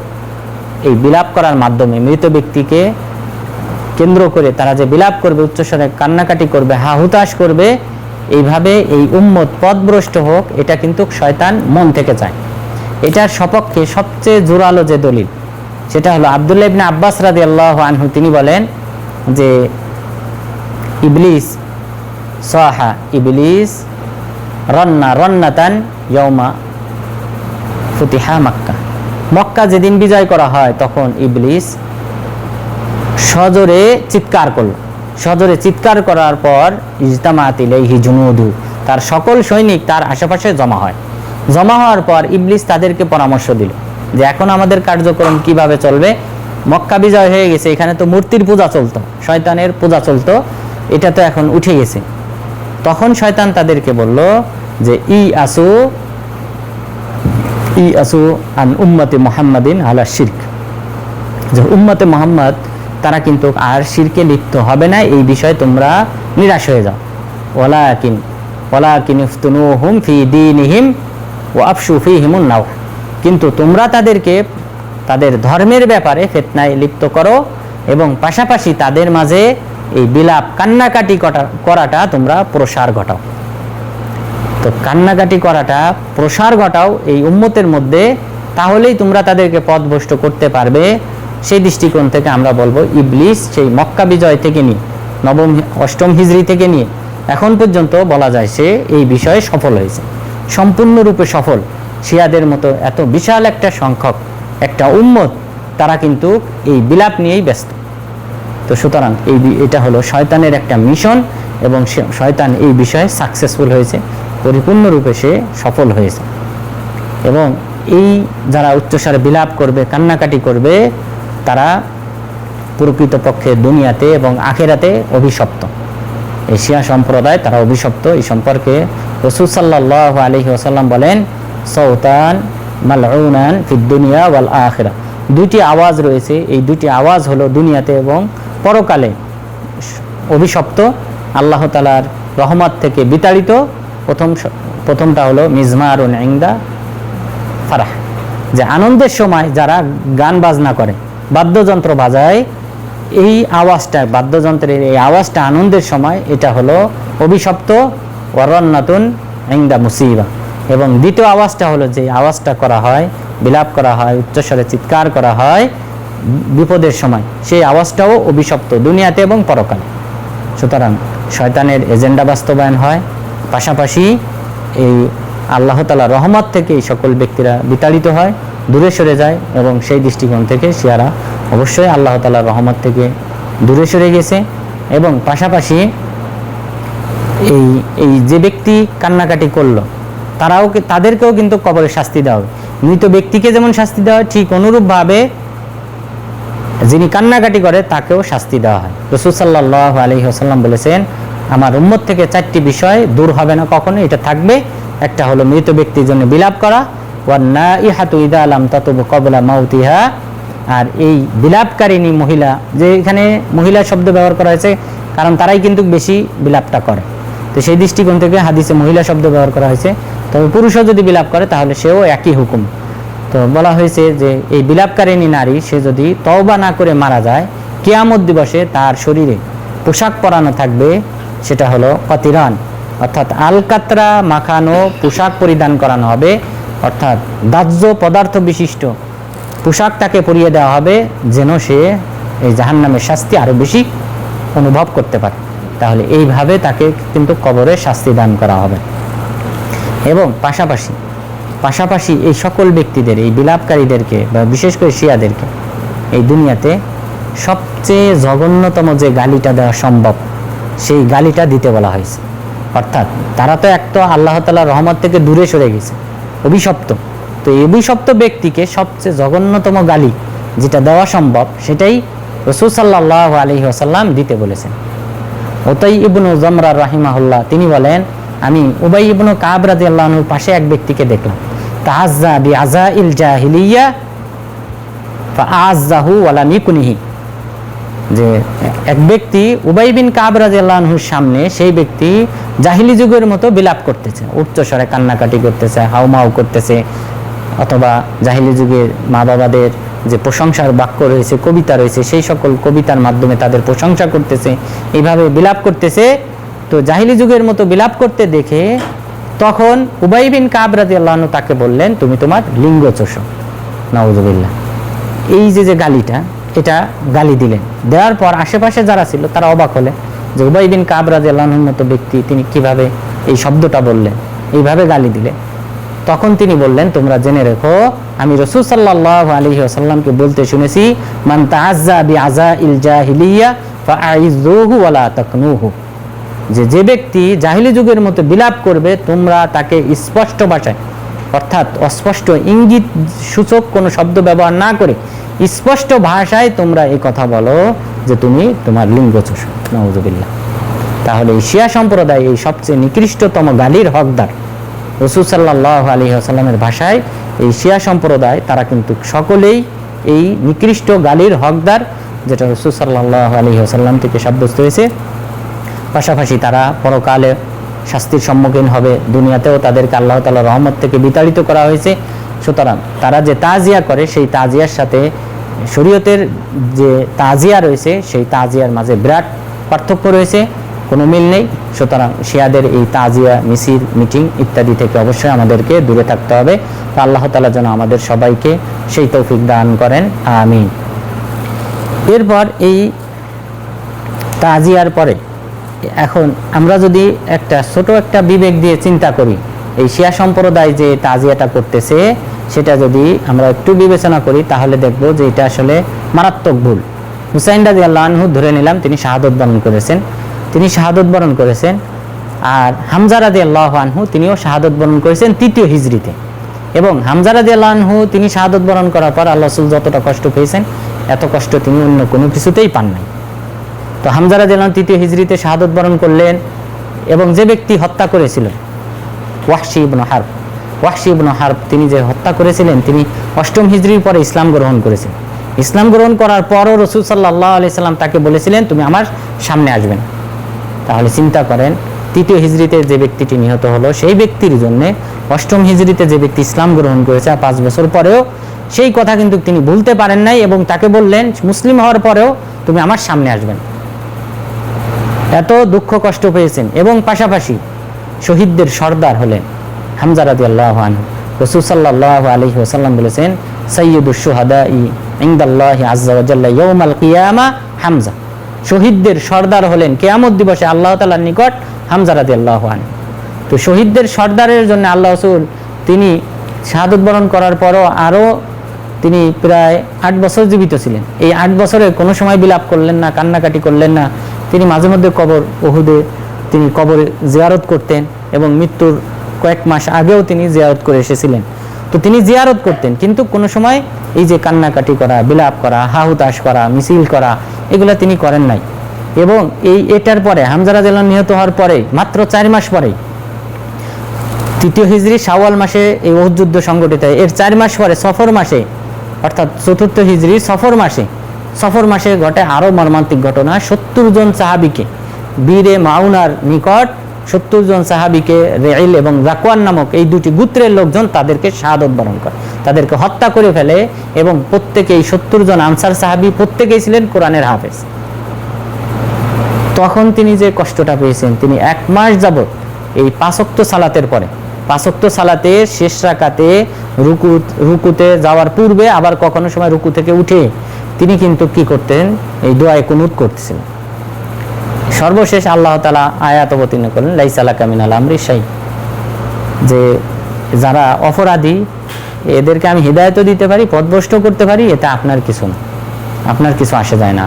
তো সুতরাং তখন এই আয়াত অবতীর্ণ হওয়ার পর তিনি ক্ষান্ত দিয়েছেন, না হলে এই 1 মাস পর্যন্ত কাফেরদের বিরুদ্ধে বদদোয়া করেছেন। তো তবুও কিন্তু তিনি কিন্তু তাদের জন্য, এই 70 জন সাহাবীর জন্য তিনি কিন্তু বিলাপ করেন নাই, উচ্চস্বরে কান্নাকাটি করেন নাই, এবং পাশাপাশি তিনি কিন্তু এইভাবে তাজিয়া মিছিল করেন নাই। এরপর আমরা কারবালার প্রান্তরের যে ঘটনা আমরা সংক্ষেপে একটু বলি। কারবালার প্রান্তরের যে ঘটনাটা ঘটে এই সম্পর্কে বেশ কিছু রেওয়ায়েত রয়েছে। তার মধ্যে একটি রেওয়ায়েত হলো যে এটা হলো আল্লাহ তাআলার তাকদীর, আল্লাহ তাআলা এটা তাকদীরে লিখে রেখেছেন এবং রাসূল সাল্লাল্লাহু আলাইহি সাল্লামকে জানিয়ে দেওয়া হয়েছিল এমন ঘটনা ঘটবে।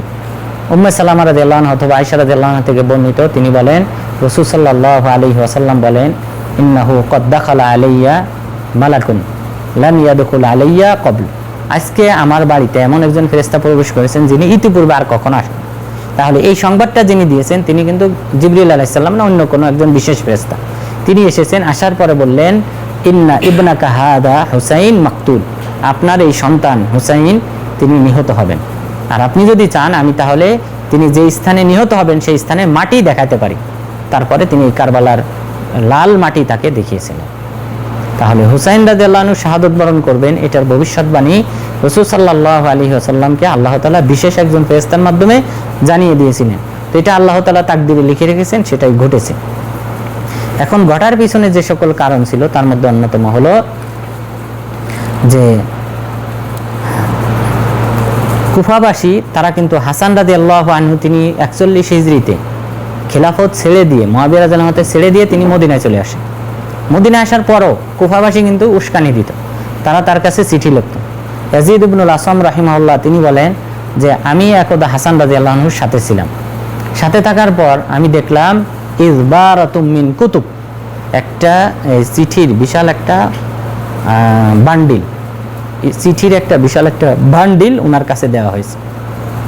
এই চিঠির বান্ডিল পাওয়ার পরে উনি কি করলেন, উনি ওনার দাসীকে ডাকলেন, ডাকার পর একটা পাত্র আনতে বললেন, ওই পাত্রে পানি ঢাললেন, পানি ঢালার পর ওই চিঠিটা না খুলে তিনি ওই পানির ভিতরে ঢেলে দিলেন, পানির ভিতরে ছেড়ে দিলে, যেহেতু ওই সময় যে কালি দিয়ে লেখা হতো ওইটা কিন্তু পানি লাগলেই মিশে যেত, তো উনি না পড়েই ওটা করে ফেললেন। তখন ইয়াজিদ ইবনুল আসম রাহিমাহুল্লাহ তিনি প্রশ্ন করলেন যে এই চিঠিটা কাদের?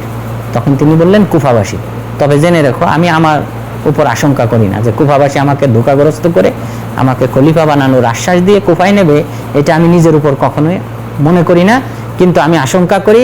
হুসাইন রাদিয়াল্লাহু আনহুর দিকে ইশারা করে বললেন যে একে হয়তো তারা পথভ্রষ্ট করবে। তো অর্থাৎ হাসান রাদিয়াল্লাহু আনহু যতদিন জীবিত ছিলেন এটা তো সম্ভবই ছিল না, কিন্তু উনি মারা যাওয়ার পর কুফাবাসী আবার সেই ওইভাবে চিঠি লিখতে শুরু করে হুসাইন রাদিয়াল্লাহু আনহুর কাছে, এবং 500 চিঠি জমা হয় হুসাইন রাদিয়াল্লাহু আনহুর কাছে। প্রতিটা গোত্রের, কুফার প্রতিটা গোত্রের যিনি সর্দার তিনি চিঠি লিখেছেন যে আপনি কুফাতে আসেন, আমরা আপনার হাতে বায়াত করব। এইভাবে 500টা চিঠি পান। 500টা চিঠি পাওয়ার পর তিনি কি করলেন, তিনি মুসলিম বিন আকিল নামে ওনার চাচাতো ভাইকে প্রেরণ করেন কুফাতে। প্রেরণ করার পর যেন যাচাই করার জন্য আসলে কুফাবাসী কি বায়াত করতে চায় কিনা, তিনি গেলেন। হানি ইবনে উরওয়া নামে এক ব্যক্তি ওনার বাড়িতে থাকলেন। থাকার পর তিনি বায়াত নেওয়া শুরু করলেন যে যারা হুসাইন রাদিয়াল্লাহু আনহুর হাতে বায়াত করতে চায় তারা যেন আমার হাতে বায়াত করে। মানুষজন বায়াত শুরু করলে এদিকে ওখানে গভর্নর ছিলেন নোমান বিন বাশির রাদিয়াল্লাহু আনহু। নোমান বিন বাশির রাদিয়াল্লাহু আনহু বিষয়টা জানতে পারলেন যে মুসলিম বিন আকিল এসেছে এবং সে বায়াত নেওয়া শুরু করেছে হুসাইন রাদিয়াল্লাহু আনহুর জন্য, কিন্তু তিনি মানুষের রক্তপাত হোক এটা তিনি চান নাই, এই কারণে তিনি চুপ ছিলেন, কিছু বলেন নাই। না জেনেও না জানার ভান করেছিলেন, কিন্তু তার আশেপাশে যারা ছিল তারা কিন্তু বিষয়টা ইয়াজিদ বিন মুয়াবিয়ার কাছে সামদেশে জানিয়ে দেয় যে নোমান বিন বাশির জানার পরও চুপ আছে। তখন ইয়াজিদ বিন মুয়াবিয়া তিনি কি করলেন, ওবাইদুল্লাহ বিন জিয়াদ যিনি বাসরার গভর্নর ছিলেন তাকে বাসরা এবং কুফা দুইটারই গভর্নর বানিয়ে দেন। বানিয়ে দেওয়ার পর সে কুফাতে যখন প্রবেশ করে, প্রবেশের সময় এই কুফাবাসী মনে করেছিল তিনি মুখ ঢেকে প্রবেশ করেছিলেন, তো মনে করেছিল হয়তো হুসাইন রাদিয়াল্লাহু আনহু প্রবেশ করতেছে। তো এটা দেখে তারা ইবনা রসুলিল্লাহ, আল্লাহ রসুলের সন্তান হিসেবে স্বাগতম কুফাতে, এইভাবে তারা অভ্যর্থনা জানাইতেছিল। তো এটা দেখে তিনি কিন্তু বুঝতে পারলেন যে বিষয়টা কিন্তু অন্যদিকে মোড় নিয়েছে। তখন তিনি রাজপ্রাসাদে যখন পৌঁছালেন, পৌঁছানোর পর তার একজন দাস ছিল মাকিল, মাকিলকে বললেন যে তুমি খুঁজে বের করার চেষ্টা করো মূল এখানে কে ভূমিকা রাখতেছে, এই কুফাবাসীর থেকে বায়াত নেওয়ার ক্ষেত্রে কে মূল ভূমিকা রাখতেছে তুমি খুঁজে বের করো। তখন সে একজন ব্যবসায়ী, হিমসের একজন ব্যবসায়ী রূপ ধারণ করে এই উরওয়াত ইবনে হানি ইবনে উরওয়া তার বাসায় যায়, বাসা পর্যন্ত পৌঁছে যায় এবং বলে যে আমি 3000 দিরহাম আছে আমার কাছে, দিনার 3000 দিনার আছে, আমি এটা মুসলিম বিন আকিলের হাতে দিতে চাই। তখন এই হানি ইবনে উরওয়া তিনি তার বাড়িতে নিয়ে যান, নিয়ে যাওয়ার পর মুসলিম বিন আকিলের হাতে বায়াতও করে আর ওই 3000 দিনার দিয়ে আসে, দিয়ে চলে আসে কুফায়। এসে ওবাইদুল্লাহ বিন জিয়াদকে জানিয়ে দেয় যে অমুকের বাড়িতে আছে। তখন ওবাইদুল্লাহ বিন জিয়াদ ওই হানি ইবনে উরওয়াকে গ্রেপ্তার করে নিয়ে আসে। নিয়ে আসার পর এরপর জিজ্ঞাসা করে, বলে যে না আমি এই বিষয়ে জানি না কিছু। পরে তার দাসকে ডাক দেয় যে তুমি প্রবেশ করো। দাস যখন প্রবেশ করছে তখন তো বুঝতে পারছে যে এটা ধোঁকা ছিল। তখন কি করলেন, ওনাকে গ্রেপ্তার করা হলো। এদিকে মুসলিম বিন আকিল এই বিষয়টা জানতে পেরে তখন তিনি কি করলেন, বিদ্রোহ করলেন এবং তিনি 4000 সৈন্য নিয়ে এই ওবাইদুল্লাহ বিন জিয়াদের প্রাসাদ ঘেরাও করেন। তারা কিন্তু ইচ্ছা করলে প্রাসাদটা দখল নিতে পারত, ওই সময় ওই পরিমাণ সৈন্য ছিল না ওবাইদুল্লাহ বিন জিয়াদের। তারা কি করলো, ওবাইদুল্লাহ বিন জিয়াদ কি করলো, এই প্রাসাদের উপর থেকে সে ঘোষণা দিল যে জেনে রেখো যে তোমরা যারা বিদ্রোহ করতেছো তাদের প্রত্যেককেই কিন্তু বাৎসরিক যে একটা অনুদান দেওয়া হয়, তখনকার সরকাররা প্রতিটা পরিবারকে একটা অনুদান দিত বাৎসরিক, বলছে এটা আমরা বন্ধ করে দেব, পাশাপাশি সামদেশ থেকে সৈন্য এনে তোমাদেরকে হত্যা করো। এই ভয় দেখানোর পর তারপর কি হলো, এই কুফাবাসীর লোকজন তাকে কারো মা বাবা, কারো ভাই, কারো বোন এসে ওই বিদ্রোহীদের এক একজন করে হাত ধরে ধরে টেনে টেনে বাড়িতে নিয়ে গেল। এভাবে সর্বশেষ 30 জন ছিল। সন্ধ্যা হওয়ার পর তার সাথে আর কেউ ছিল না, উনি একাই ছিলেন। তখন তিনি পলায়ন করলেন, এক বাড়িতে আশ্রয় নেন, এক মহিলার বাড়িতে। মহিলা নিষেধ করেন, কিন্তু ওনার ছেলে আবার ওবাইদুল্লাহ বিন জিয়াদকে জানিয়ে দেয় আমার বাড়িতে মুসলিম বিন আকিল আছে। তাকে গ্রেপ্তার করা হয়, তাকে হত্যা করা হয়। তার 2 ছেলে ছিল, তাদেরকে হত্যা করা হয়। হত্যা করার পূর্বে তিনি ওমর বিন সাদকে ওসিয়ত করেন যে আমি হুসাইন রাদিয়াল্লাহু আনহুকে আসতে বলেছি কুফাতে, তুমি এটা দ্রুত চিঠি লিখে তাকে নিষেধ করো যেন তিনি কুফাতে না আসে, কেননা কুফাবাসী গাদ্দারি করেছে। তো তিনি চিঠি লিখেছিলেন। হুসাইন রাদিয়াল্লাহু আনহু প্রতিমধ্যে বের হওয়ার পর তিনি চিঠিটা পান। পাওয়ার পর তিনি পড়লেন, বললেন, কিন্তু ওনার সাথে যে মুসলিম বিন আকিলের আত্মীয় স্বজন ছিল তারা বলল যে না, আমরা কুফাতে যাব এবং আমাদের এই আত্মীয়র হত্যার বদলা নেব। শূন্য নাই সাথে, তবুও তারা এটা চিন্তা করলেন, এগিয়ে গেলেন, কারবালার প্রান্তরে পৌঁছালেন। কারবালার প্রান্তরে পৌঁছানোর পর এদিকে ওবাইদুল্লাহ বিন জিয়াদ হুরু ইবনে ইয়াজিদ আত-তামিমি নামে এক ব্যক্তি এই সেনাপতির সাথে 1000 ঘোড়সওয়ার পাঠিয়ে দেয়। ওই 1000 ঘোড়সওয়ার ওনাদেরকে চতুর্দিক থেকে বেষ্টন করে রাখে। বেষ্টন করে রাখার পর এই হুরু ইবনে ইয়াজিদ বলেন যে আপনি এখানে আসছেন কেন, আপনি মদিনায় ফিরে যান। তো হুসাইন রাদিয়াল্লাহু আনহু ওই সময় রাজি হন নাই। এরপরে আবার ওবাইদুল্লাহ বিন জিয়াদ ওমর বিন সাদ বিন আবি ওয়াক্কাস, অর্থাৎ আশারে মুবাশশারা সাদ বিন আবি ওয়াক্কাস রাদিয়াল্লাহু আনহু ওনার ছেলে ওমরের নেতৃত্বে 4000 সৈন্য দিয়ে পাঠিয়ে দেয়। 4000 সৈন্য নিয়ে তিনি আসেন, ময়দানে আসেন। আসার পর হুসাইন রাদিয়াল্লাহু আনহুর সাথে কথোপকথন করেন এবং হুসাইন রাদিয়াল্লাহু আনহু ওই সময় ওমর বিন সাদকে প্রস্তাব দেন 3টা, যে আমি যেখান থেকে এসেছি সেখানে ফিরে যেতে দেওয়া হোক, অর্থাৎ মক্কা মদিনা। যেহেতু তিনি মক্কা থেকেই রওনা দিয়েছিলেন, ওই সময় তিনি হজের সময় ছিল, 8ই হজের যে 8ই জিলহজ, ওই 8ই জিলহজে তিনি ওখান থেকে রওনা দিয়েছেন। যাই হোক, এরপর রওনা দিয়ে উনি ওখানে যখন আসেন বললেন যে আমাকে মক্কায় ফিরে যেতে দেওয়া হোক। এরপর দ্বিতীয় প্রস্তাব দিলেন যে না, তা না হলে আমাকে ইয়াজিদ বিন মুয়াবিয়ার কাছে সামদেশে নিয়ে যাও, আমি তার হাতে বায়াত করব। এরপর বললেন যে এটাও যদি সম্ভব না হয় তাহলে আমাকে একটা যুদ্ধ ফাঁড়িতে যাওয়ার সুযোগ দেওয়া হোক, সেখানে গিয়ে আমি যুদ্ধ করব। তখন ওমর বিন সাদ বলল যে ঠিক আছে, এই 3টা প্রস্তাব আপনি ইয়াজিদ বিন মুয়াবিয়ার কাছে লেখেন সামদেশে, আর আমি এই প্রস্তাব আমার যে গভর্নর আছে এখানে ওবাইদুল্লাহ বিন জিয়াদ আমি তার কাছে লিখি। কিন্তু হুসাইন রাদিয়াল্লাহু আনহু আবার এটা কিন্তু লেখেন নাই ইয়াজিদ বিন মুআবিয়ার কাছে। আবার ওমর বিন সাদ তিনি তো লিখেছেন। তখন ওবাইদুল্লাহ বিন জিয়াদ বলল যে না, আমি যে সিদ্ধান্ত দেবো সেটাই মানতে হবে হুসাইন রাদিয়াল্লাহু আনহু। কিন্তু হুসাইন রাদিয়াল্লাহু আনহু আবার রাজি হন নাই যে না, ওবাইদুল্লাহ বিন জিয়াদ আমার উপর কোনো সিদ্ধান্ত গ্রহণ করবে এটা আমি মানি না। হয়তো তিনি ওইভাবে আস্থা পান নাই, ওবাইদুল্লাহ বিন জিয়াদের প্রতি আস্থা পান নাই, এই জন্য তিনি রাজি হন নাই। তো রাজি না হলে যুদ্ধ হবে। যুদ্ধ হওয়ার ক্ষেত্রে এই ওমর বিন সাদ ওনাকে ওবাইদুল্লাহ বিন জিয়াদ আক্রমণ করতে বলেছেন, কিন্তু উনি আশঙ্কায় ছিলেন যে সে আক্রমণ করবে কিনা। তখন এই শিমুর ইবনু জিল জাওশান, শিমুর আমাদের বাংলা ভাষায় সীমার নামে যিনি বিখ্যাত এবং প্রসিদ্ধ, এই শিমুর বিন জিল জাওশান আজ-জবাবি, এই ব্যক্তিকে ওবাইদুল্লাহ বিন জিয়াদ পাঠিয়ে দেয়, যে বলে আক্রমণ যদি করতে না চায় ওমর বিন সাদ, তুমি তাকে হত্যা করে তুমি তার স্থান দখল করবে, তোমাকে আমি সেই দায়িত্ব দিলাম। তো ওই চিঠি পড়ে তিনি বুঝতে পারলেন, ওমর বিন সাদ চিঠি যখন পড়ছেন তখন ওই হুমকির বিষয়টা তিনি আঁচ করতে পারছেন। তখন তিনি বললেন যে ঠিক আছে, আমি দেখতেছি। তখন ওই ওমর বিন সাদ তিনি নিজেই আক্রমণ করেন হুসাইন রাদিয়াল্লাহু আনহুর বাহিনীর উপর। আর এদিকে হুর ইবনে ইয়াজিদ, যার নেতৃত্বে 1000 ঘোড়সওয়ার ছিল, তিনি হুসাইন রাদিয়াল্লাহু আনহুর দলে চলে আসেন। তিনি একা দলে চলে এসে যুদ্ধ করেন এবং ওখানে অসম যুদ্ধ, যেহেতু 5000 সৈন্য আর এখানে ছিল মাত্র 72 জন ঘোড়সওয়ার। তো এখানে ওনারা সকলেই শাহাদত বরণ করেন। তবে শুধুমাত্র হুসাইন রাদিয়াল্লাহু আনহুর ছেলে জাইনুল আবেদিন আলী, উনি অসুস্থ ছিলেন এবং তাঁবুতে ছিলেন, ময়দানে ছিলেন না, এই কারণে তিনি নিহত হন নাই। তিনি অসুস্থ ছিলেন এবং তাকে পরবর্তীতে সবাইকে ইয়াজিদের কাছে পাঠিয়ে দেওয়া হয়। তো এইভাবে সমাপ্তি ঘটে। আর হুসাইন রাদিয়াল্লাহু আনহু যখন রওনা দেওয়ার সময় অনেক সাহাবী নিষেধ করেছিলেন। আব্দুল্লাহ ইবনে জুবাইর রাদিয়াল্লাহু আনহু বললেন, ইলা কওমিন কতালু আবাক ওয়া খাদাউ আখাক, যে তুমি এমন সম্প্রদায়ের কাছে যাবে যারা তোমার বাবাকে হত্যা করেছে।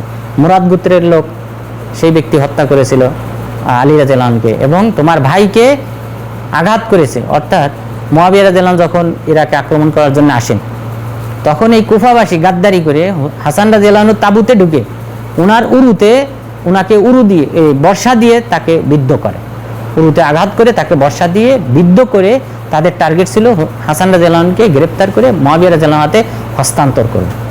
তাহলে এর চেয়ে আর বড় গাদ্দারি কি হতে পারে। তখন হাসান রাদিয়াল্লাহু আনহু যখন চিৎকার দিলেন, তার সৈন্যরা আসলো, তখন তিনি কি করলেন, তখন এদেরকে গ্রেপ্তার করা হলো। এইভাবে তিনি রক্ষা পেয়েছেন। তো সেই কথা স্মরণ করিয়ে দিলেন আব্দুল্লাহ ইবনে জুবাইর রাদিয়াল্লাহু আনহু, যে তোমার ভাইকে অপমান করেছে, লাঞ্ছিত করেছে, আহত করেছে, তোমার বাবাকে হত্যা করেছে, সেই সম্প্রদায় তোমার নিরাপত্তা দেবে? তুমি সেই সম্প্রদায়ের কাছে যাবে? এরপর কবি ফারাজদাদ, তার সাথে প্রতিমধ্যে দেখা হয় রাস্তায়। প্রতিমধ্যে দেখা হলে তিনি তাকে জিজ্ঞাসা করলেন, হুসাইন জিজ্ঞাসা করলেন যে আল্লাহ তাআলা তো তোমাকে বিরাট বিবেক দান করেছেন, তুমি কি মনে করো? তখন তিনি বললেন যে কুলুবুহুম মাক ওয়া সুয়ুফুহুম মা বানি উমাইয়া, তাদের অন্তর তোমার সাথে আছে, কিন্তু তাদের তলোয়ার কাজ করবে তোমার বিরুদ্ধে।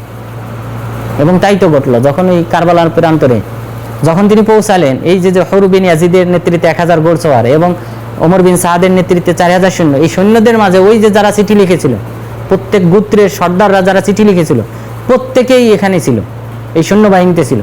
তখন হুসাইন রাদিয়াল্লাহু আনহু বললেন, এই তুমি না আমাকে চিঠি লিখেছিলে যে তুমি আমার হাতে বায়াত করবে? এইভাবে দেখে দেখে বললেন যে তুমি না আমাকে চিঠি লিখেছিলে, আবার তুমি এই সৈন্যবাহিনীর মাঝে। তো সুতরাং এরা কিন্তু শিয়া সম্প্রদায়, শিয়া সম্প্রদায় গাদ্দারি করে হুসাইন রাদিয়াল্লাহু আনহুকে কারবালার প্রান্তর নিয়েছে এবং সেখানে তিনি শাহাদত বরণ করেছেন। এবং আব্দুল্লাহ ইবনে ওমর রাদিয়াল্লাহু আনহুর সাথে দেখা হয়। আব্দুল্লাহ ইবনে ওমর রাদিয়াল্লাহু আনহু তিনি নিষেধ করেছিলেন যে তোমাকে একটা হাদিস শুনিয়ে দিই, যে হাদিসটা হলো রাসূল সাল্লাল্লাহু আলাইহি ওয়াসাল্লামকে আল্লাহ তাআলা ইখতিয়ার দিয়েছিলেন যে আপনি কি মালিক হতে চান, বাদশা প্লাস নবী হবেন, অথবা আল্লাহর গোলাম বান্দা প্লাস নবী হবেন, কোনটা আপনি চান? জিবরিল আলাইহিস সালাম হাত দিয়ে ইশারা করলেন, তাওয়াজা, বিনয়ী হন। তখন আল্লাহ রাসূল বললেন যে না, আমি নাবিয়ান আবদা, আমি বান্দা হব, আল্লাহর গোলাম হব, পাশাপাশি নবী হব, আমি বাদশা হতে চাই না। তো আল্লাহ রাসূল এটা চয়ন করেছেন, আর তুমি হলে আল্লাহ রাসূলের একটা অংশ, টুকরা, তো সুতরাং তুমিও বিনয়ী হও, তোমার বাদশা হওয়ার দরকার নেই। কিন্তু হুসাইন রাদিয়াল্লাহু আনহু বললেন যে না, আমি যাব। তখন বললেন আস্তাউদিউকাল্লাহ মিন মাকতুল, আমি তোমাকে শেষ বিদায় জানাইতেছি নিহত হওয়ার দুঃসংবাদ দিয়ে। কারণ আব্দুল্লাহ ইবনে ওমর রাদিয়াল্লাহু আনহু ওই হাদিসটা জানতেন যে আল্লাহ রাসূল বলছেন যে হুসাইন রাদিয়াল্লাহু আনহু নিহত হবে। তো সেই দৃষ্টিকোণ থেকে তিনি বলে দিলেন, আমি তোমাকে শেষ বিদায় জানাইতেছি, তুমি নিহত হবে। এবং তাই তো হলো। এবং এই কারবালার ঘটনায় আমরা যদি দেখি যে কে দোষী, এখানে শিয়া সম্প্রদায় দোষী। এক তো তারা প্ররোচিত করে ওখানে ডেকেছে, ডাকার পর মুসলিম বিন আকিলকে তারা লাঞ্ছিত করেছে। সেখানে মুসলিম বিন আকিলকে যেভাবে সহযোগিতা করা দরকার তারা সেভাবে সহযোগিতা করে নাই, তার থেকে দূরে সরে গেছে। এরপর হুসাইন রাদিয়াল্লাহু আনহু পৌঁছানোর পর তারা কিন্তু হুসাইন রাদিয়াল্লাহু আনহুর বিরুদ্ধে যুদ্ধ করেছে এবং সরাসরি যারা যে তিনজন ওনাকে হত্যা করার ক্ষেত্রে দায়ী তাদের মধ্যে প্রথম হলেন নির্দেশদাতা হিসেবে ওবায়দুল্লাহ বিন জিয়াদ। এরপর সরাসরি যে দুইজন হত্যা করেছে, ওনার মাথা কেটে ফেলেছেন, বডি থেকে আলাদা করেছে, এই দুইজন হলো শিমুর ইবনে জিল জাওশান, ওনার কথা বলা হয়। এরপর সিনান ইবনে আনাস আন-নাখাই, এই দুইজন।